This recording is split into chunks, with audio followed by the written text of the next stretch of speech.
I'm having the time of my life exploring all the beautiful cities here in Saudi Arabia, where I have the honor to live and work in the eastern province, in the beautiful city of El Khobar.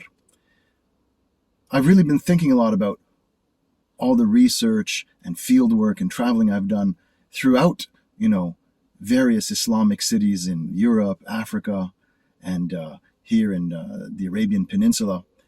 And I'd really like to share some of this research and some of these reflections with you. The Islamic city is a beautiful entry point into the entire civilization. The word for city in Latin is civitas. That's the actual word from which we got the word civilization. The city gives you civilization, as it's understood at least. And that's the way it was understood by the great Islamic thinkers such as Ibn Khaldun, for example. So let's use perhaps this opportunity to think about the Islamic cities as a gateway into the civilization, a wonderful, beautiful, enjoyable way to think about Islam, the ideals of Islam, and, the taste of Islam to a certain extent. In this video, we'll explore how Islamic cities express a unique ideal of the good life. First, we'll discuss how Mecca and Medina have inspired the entire edifice of Islamic civilization. Second, we'll discuss the development of cities under Muslim rule in the medieval period. And third, we'll explore the holistic aspect of the ideal Islamic city as a matrix connecting humans to our environment and to God.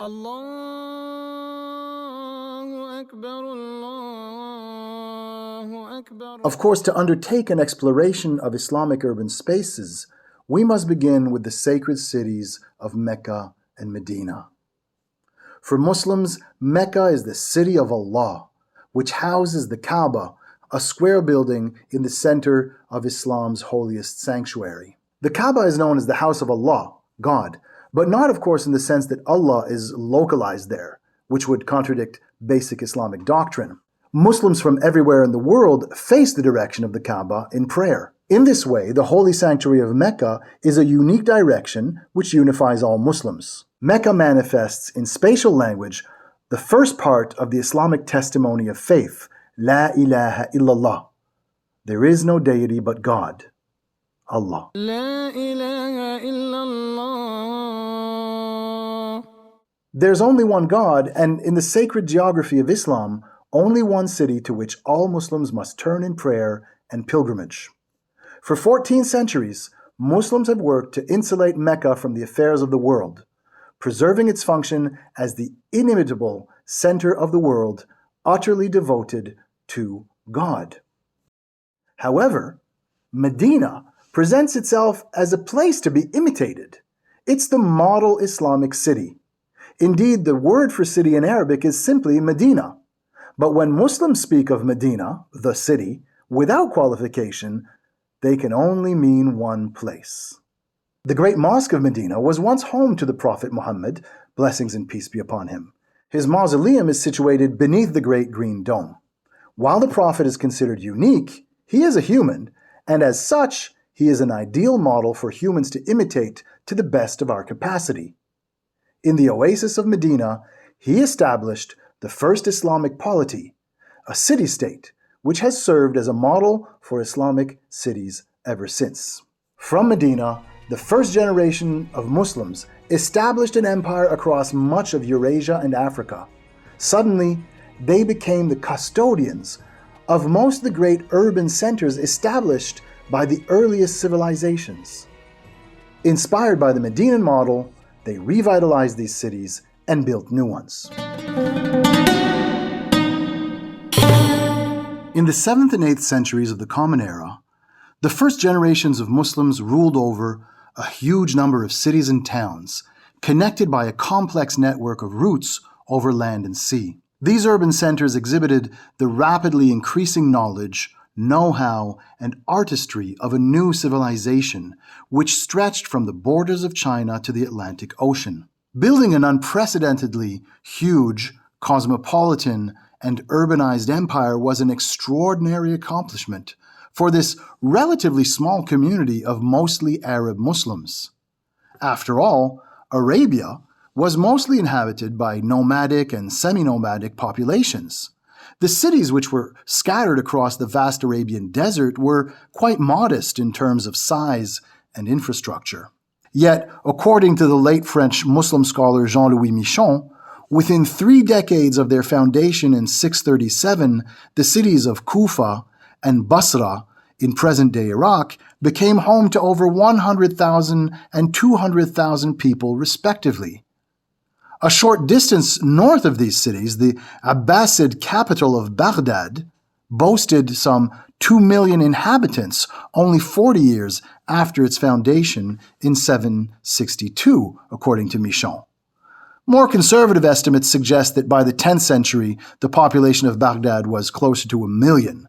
So maybe Michon's estimations are a little bit on the high side. But either way, it was the biggest city in the world in that era, when the biggest cities in Europe barely reached populations of 30 or 40,000 people. It should be noted that Muslims represented a minority ruling in this extremely diverse empire. For instance, most of the world's Christians at that time lived under Muslim rule. Under their governance, a vast reservoir of pre-existing cultures came into close contact. This dizzying diversity of worldviews and life ways included much of the heritage of the Roman and Persian empires. Across the new empire, products from enormously different places were displayed together in busy markets, and people from different lands sat together, sharing knowledge and techniques. Often, they fell in love with foreigners and settled far from their birthplaces. Children sang poems in language their ancestors had never heard of, as new combinations of knowledge, know-how, and culture were born. Cities were the showcase for this new cosmopolitanism. Even in the modern West, museum exhibits featuring medieval Islamic crafts are a main attraction. The famous 14th century Muslim scholar Abdurrahman ibn Khaldun considered that crafts are customs and colors of civilization, which take generations to refine. He wrote, "When civilization flourishes and the luxuries are in demand, it includes the refinement and development of the crafts. Consequently, these are perfected with every finesse, and a number of other crafts, in addition to them, is added as luxury customs and conditions demand. Among them are those of the cobbler, the tanner, the silk weaver, the goldsmith, and others. When the civilization is fully developed, these different kinds are perfected and refined to the limit. In the cities, they become ways of making a living for those who practice them. In fact, they become the most lucrative activities because urban luxury demands them. Other such crafts are those of the perfumer, the coppersmith, the bath attendant, the cook, the biscuit baker, the teacher of singing, dancing, and rhythmical drum beating. There are also the book producers who ply the craft of copying, binding, and correcting books. This last-mentioned craft is demanded by the urban luxury of occupation with intellectual matters. Crafts become excessive when civilization develops excessively.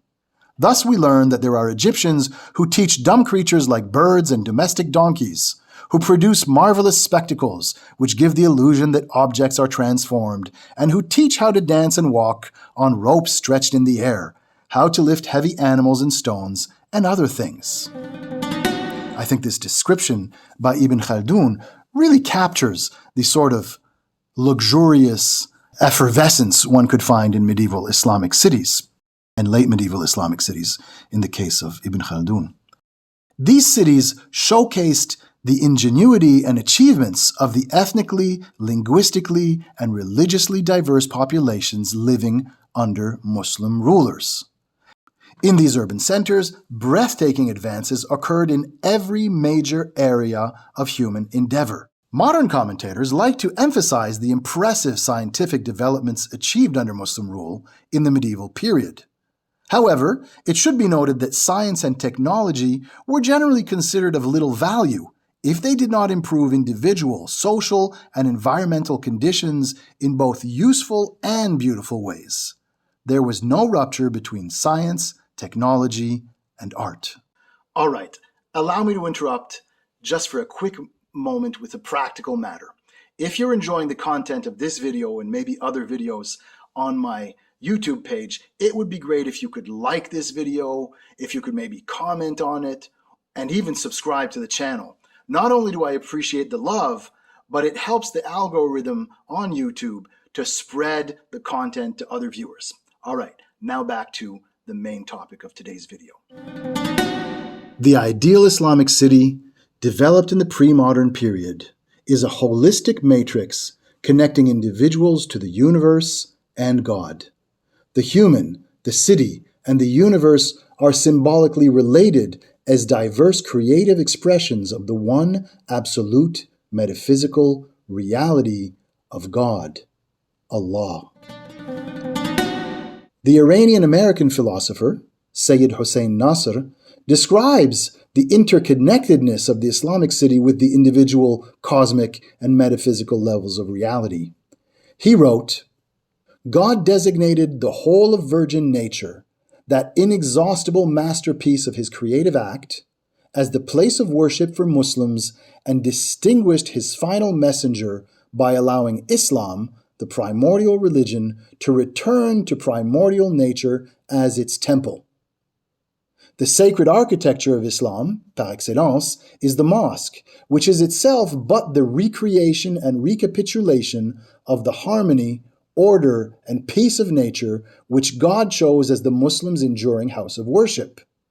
In praying in a traditional mosque, the Muslim in a sense returns to the bosom of nature, not externally, but through the inner nexus which relates the mosque to the principles and rhythms of nature and integrates its space into that sacred space of primordial creation which dilated and still dilates to the extent that virgin nature has survived the onslaughts of Promethean man in the divine presence that at once calms and unifies the soul. Through the divine command which placed nature as the Muslim's temple of worship, the sacred architecture of Islam becomes an extension of nature as created by God within the environment constructed by man. It becomes encompassed by and participates in the unity, interrelatedness, harmony, and serenity of nature even within the environment of the city and town. It becomes, in fact, a center from which these qualities emanate to the whole of the urban environment.